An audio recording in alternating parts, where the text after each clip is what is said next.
अगर आप world history नहीं पढ़ रहे हैं तो सीरियसली आप बहुत बड़ी गलती कर रहे हैं, क्योंकि वर्ल्ड हिस्ट्री हमारा जो यूपीएससी का सिलेबस है, जीएस 1, उसमें हमारा हिस्ट्री में वर्ल्ड हिस्ट्री सिलेबस है और हर साल एक क्वेश्चन तो ज़रूर बनता है वर्ल्ड हिस्ट्री से। और वर्ल्ड हिस्ट्री सिर्फ जीएस 1 के लिए नहीं है, ये हमारा बेस है। जो अगर जिसका यूपीएससी में ऑप्शनल होगा, पीएसआईआर, उसमें बहुत सारे ऐसे वर्ड्स हैं जो वर्ल्ड हिस्ट्री से ही लिए गए हैं। और आप ये वर्ल्ड हिस्ट्री पढ़ेंगे तो ही आपको छोटे छोटे वर्ड्स हैं जो डायरेक्ट क्वेश्चन में आ जाते हैं, आपका बेस क्लियर होगा ऑप्शनल के लिए।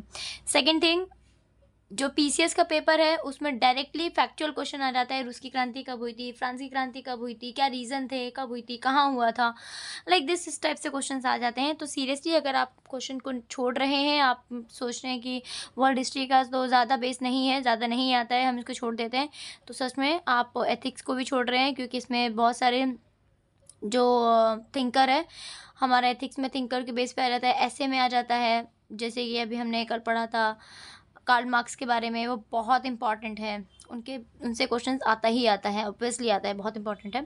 तो आप मत छोड़िए। आपके पास अगर एनसीईआरटी की बुक नहीं है तो आप मेरे वीडियो को विदिन मिनट्स में आप उसको रिवीजन के तौर पे भी कर सकते हैं, स्पीड में लगाकर, और उसको ईजिली आप पढ़ सकते हैं।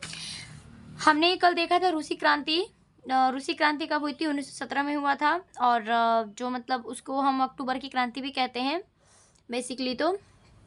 तो अक्टूबर की क्रांति भी कहते हैं। इसमें क्या हुआ था, व्लादिमीर लेनिन के नेतृत्व में बोल्शेविकों ने सत्ता पर कब्जा किया था। उसे सोवियत क्रांति भी कहा जाता है। कब हुआ था ये? नवंबर 1917 में।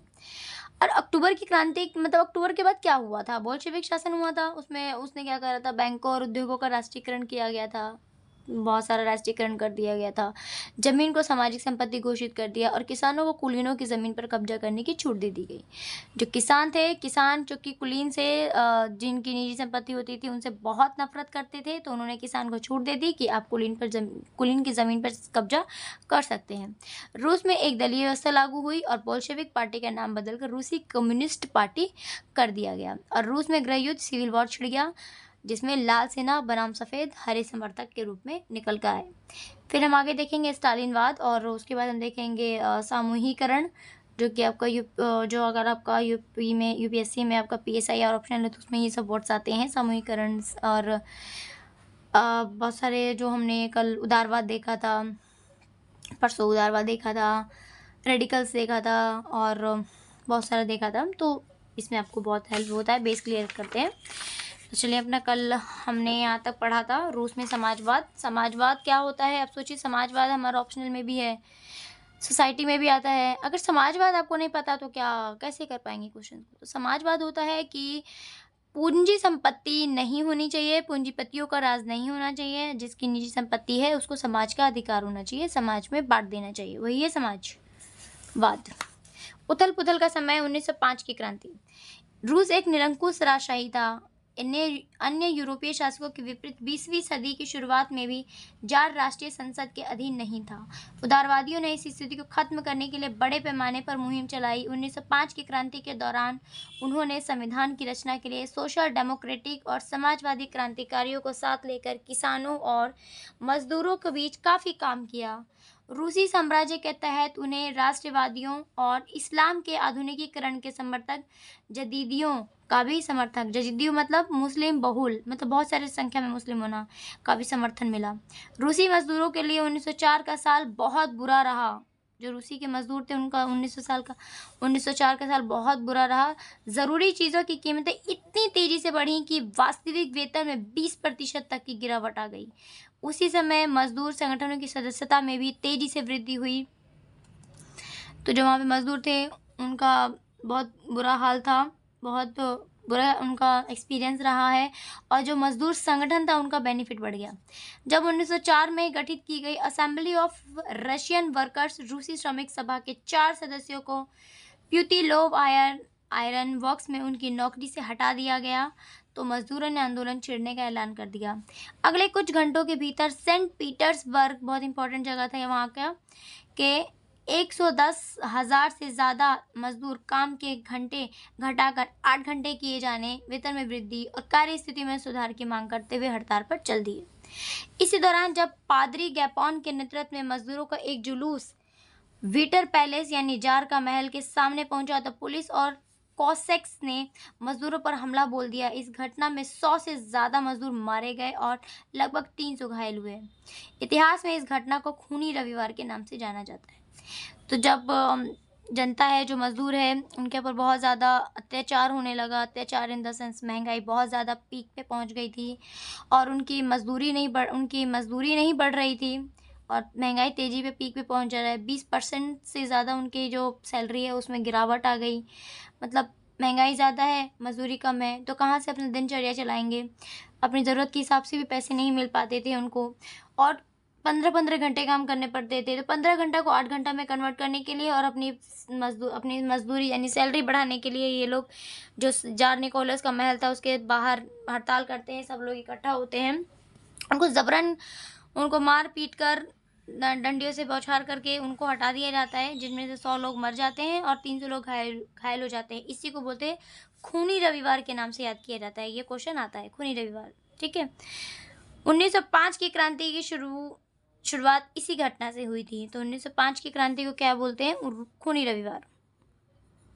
एक सेकेंड, सॉरी, खूनी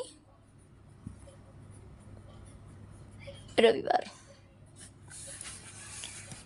1905 की क्रांति की शुरुआत इसी घटना से हुई थी। सारे देश में हड़तालें होने लगी जब नागरिक स्वतंत्रता के अभाव का विरोध करते हुए विद्यार्थी अपनी कक्षाओं का बहिष्कार करने लगे, तो विश्वविद्यालय भी बंद कर दिए गए। वकीलों, डॉक्टरों, इंजीनियरों और अन्य मध्यवर्गीय कामगारों ने संविधान सभा के गठन की मांग करते हुए यूनियन ऑफ यूनियंस की स्थापना कर दी। तो इस तरह से जब अत्याचार होगा तो वो अपना संविधान मांगेंगे। निरंकुश राजशाही क्या होता है? राजा का बिना रोक टोक शासन, मतलब उसको कोई भी रोक टोक नहीं कर सकता। वो जो चाहे मन वो करेगा, जिसको दंडित करना चाहे उसको दंडित करेगा। जदीदी रूसी साम्राज्य में सक्रिय मुस्लिम सुधारवादी थे। वास्तविक वेतन यह इस बात का पैमाना है कि किसी व्यक्ति के वेतन से वास्तव में कितनी चीजें खरीदी जा सकती हैं। 1905 की क्रांति के दौरान जार ने एक निर्वाचित परामर्शदाता संसद या ड्यूमा के गठन पर अपनी सहमति दे दी। क्रांति के समय कुछ दिन तक फैक्ट्री मजदूरों की बहुत सारी ट्रेड यूनियनों और फैक्ट्री कमेटियां भी अस्तित्व में रहीं। 1905 के बाद ऐसी ज़्यादातर कमेटियां और यूनियनें अनधिकृत रूप से काम करने लगी, क्योंकि उन्हें गैर कानूनी घोषित कर दिया गया था। तो अब वो अपनी मर्जी से, उनको गैर कानूनी घोषित कर दिया गया, तो वो अनधिकृत जितना चाहे मन उतना काम करने लगी। राजनीतिक गतिविधियों पर भारी पाबंदियां लगा दी गई। जार ने पहली ड्यूमा को मात्र 75 दिन के भीतर और पुनर्निर्वाचित दूसरी ड्यूमा को 3 महीने के भीतर बर्खास्त कर दिया, मतलब हटा दिया। वह किसी तरह की जवाबदेह या अपनी सत्ता पर किसी तरह का अंकुश नहीं चाहता था। उसने मतदान कानूनों में फेरबदल करके तीसरी ड्यूमा में रूढ़िवादी राजनेताओं को भर डाला। रूढ़िवादी मतलब जो सुधार नहीं चाहते हैं, धीरे धीरे परिवर्तन चाहते हैं। उदारवादी और क्रांतिकारियों को बाहर रखा। तो ये था सिलसिला। पहला विश्व युद्ध और रूसी साम्राज्य। 1914 में 2 यूरोपीय गठबंधनों के बीच युद्ध छिड़ गया। एक खेमे में जर्मनी, ऑस्ट्रिया और तुर्की थे। अब यहाँ पे आते हैं, फर्स्ट वर्ल्ड वॉर 1914 में ही होता है। ये बहुत इंपॉर्टेंट क्वेश्चन है। जो प्रथम विश्व युद्ध होता है वो 1914 में होता है। इसमें एक साइड में तो थे फ्रांस, ब्रिटेन व रूस। बाद में इटली और रोमानिया भी इस खेमे में शामिल हो गए थे। तो फ्रांस, ब्रिटेन, रूस, इटली, रोमानिया। फ्रांस, ब्रिटेन, रूस, इटली, रोमानिया थे। इन सभी देशों के पास विशाल वैश्विक साम्राज्य थे, इसलिए यूरोप के साथ साथ यह युद्ध यूरोप के बाहर भी फैल गया था। इसी युद्ध को पहला विश्व युद्ध कहा जाता था। मतलब पहले तो यूरोप में ही था, लेकिन यूरोप के बाहर भी फैल गया, तो that's why we are calling विश्व युद्ध। इस युद्ध को शुरू में रूसियों का काफ़ी समर्थन मिला। जनता ने जार का साथ दिया, लेकिन जैसे जैसे युद्ध लंबा खिंचता गया, जार ने ड्यूमा में मौजूद मुख्य पार्टियों से सलाह लेना छोड़ दिया। अब वो किसी से सलाह नहीं लेता था, जो उसका मन होता था वो करता था। उसके प्रति जन समर्थन कम होने लगी। जर्मन विरोधी भावनाएं दिनों दिन बलवती होने लगी। जर्मन विरोधी भावनाओं के कारण ही लोगों ने सेंट पीटर्सबर्ग का नाम बदलकर पेट्रोग्राद रख दिया, क्योंकि सेंट पीटर्सबर्ग जर्मन नाम था। अब उन्होंने सेंट पीटर्सबर्ग जर्मन का नाम था, तो उन्होंने सेंट पीटर्सबर्ग नाम हटाकर क्या रखते थे? पेट्रोग्राद। क्योंकि सेंट पीटर्सबर्ग जर्मन नाम था। जरीना यानी जार की पत्नी महारानी अलेक्जेंड्रा के जर्मन मूल का होने और उसके घटिया सलाहकारों, खासतौर से रासपुतीन नामक एक सन्यासी ने राजशाही को और अलोकप्रिय बना दिया। प्रथम विश्व युद्ध के पूर्वी मोर्चे पर चल रही लड़ाई पश्चिमी मोर्चे की लड़ाई से भिन्न थी। तो जो पूर्वी मोर्चे पर लड़ रही थी, जो पश्चिम मोर्चे पर लड़ रही थी, उनसे अलग थी। पश्चिम मोर्चे पर कौन सी थी? फ्रांस की क्रांति। अब पूर्वी मोर्चे पर कौन सी थी? रूस की क्रांति। पश्चिम में सैनिक पूर्वी फ्रांस की सीमा पर बने खाइयों से लड़ाइयां लड़ रही थी, जबकि पूर्वी मोर्चे पर सेना ने काफी बड़ा फैसला तय कर लिया। इस मोर्चे पर बहुत सारे सैनिक मौत के मुंह में जा चुके थे। सेना की पराजय ने रूसियों का मनोबल तोड़ दिया। 1914 से 1916 के बीच जर्मनी और ऑस्ट्रिया में रूसी सेनाओं को भारी पराजय झेलनी पड़ी। 1917 तक 70 लाख लोग मारे जा चुके थे। पीछे हटी रूसी सेनाओं ने रास्ते में पड़ने वाली फसलों और इमारतों को भी नष्ट कर डाला ताकि दुश्मन की सेना वहां टिक न सके। फसलों और इमारतों के विनाश से रूस में 30 लाख से ज्यादा लोग शरणार्थी हो गए, मतलब उनका घर बार सब कुछ जला दिया गया। इन हालात ने सरकार और जार दोनों को अलोकप्रिय बना दिया। सिपाही भी युद्ध से तंग आ चुके थे, अब वे लड़ना नहीं चाहते थे। तो जब बहुत ज्यादा लड़ेंगे तो एंड में क्या होगा? सब थक जाएंगे। सब थक कर बर्बाद, मिलना कुछ नहीं है, बर्बाद और होना है। युद्ध से उद्योगों पर भी बुरा असर पड़ा। रूस के अपने उद्योग तो वैसे भी बहुत कम थे, अब तो बाहर से मिलने वाली आपूर्ति भी बंद हो गई, क्योंकि बाल्टिक समुद्र में जिस रास्ते से विदेशी औद्योगिक सामान आते थे, उस पर जर्मनी का कब्जा हो चुका था। तो ये लोग बाल्टिक सागर हार चुके थे।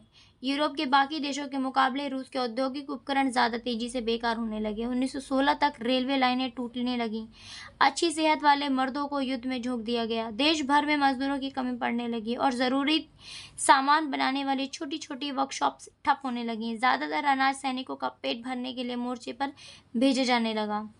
जो सैनिक थे उनका पेट भरने के लिए अनाज भेजा जाने लगा। शहर में रहने वालों के लिए रोटी और आटे की किल्लत पैदा हो गई। 1916 की सर्दियों में रोटी की दुकानों पर अक्सर दंगे होने लगे थे खाना के लिए। ये देखिए, प्रथम विश्व युद्ध के समय इतने सारे सिपाही हैं, देख सकते हैं। देखिए, पहले विश्व युद्ध के दौरान रूसी सिपाही शाही रूसी सेना को रूसी स्टीम रोलर कहा जाता था। ये दुनिया की सबसे बड़ी सशस्त्र सेना थी। जब इस सेना ने अपनी निष्ठा बदलकर क्रांतिकारियों को समर्थन देना शुरू कर दिया तो जार की सत्ता भी ढह गई। ये बहुत बलवान, बहुत फेमस थी इनकी सेना। अब आज के लिए इतना ही, आगे का हम कल करते हैं।